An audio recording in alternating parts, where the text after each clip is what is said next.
Their voices gave us romance, nostalgia, the sound of Black America climbing into the stars, the Drifters.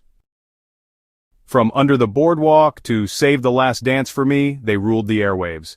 But the group behind those iconic songs was constantly changed, exploited, and erased. This is the story of America's most famous group that never stood still, and the black men whose voices shaped history but were left behind. In 1953, a doo-wop group called the Drifters formed under the leadership of Clyde McPhatter, fresh from the legendary Dominoes. He had a voice like honey with fire behind it. Signed to Atlantic Records, their first hit, Money Honey, a #1 R&B smash. But here's the twist. As soon as Clyde gained traction, he left, fed up with being underpaid and underappreciated. That began a pattern: rotating singers, silent exploitation, no ownership. Through the late 1950s and 60s, the Drifters scored hit after hit. There Goes My Baby, This Magic Moment, Up on the Roof, Under the Boardwalk.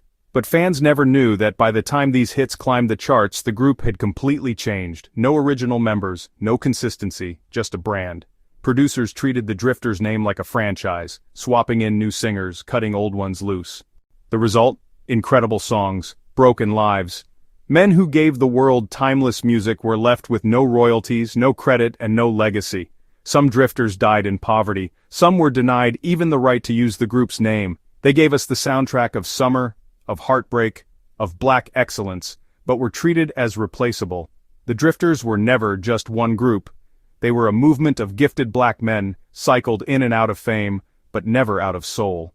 Remember their names: Clyde McPhatter, Benny King, Rudy Lewis, Johnny Moore, and the dozens of others whose names you don't know. Black history is purposely being erased. Help keep it alive with the Black History Vault, preserving the stories that shaped our world. Find us on YouTube, like this video, comment, and share.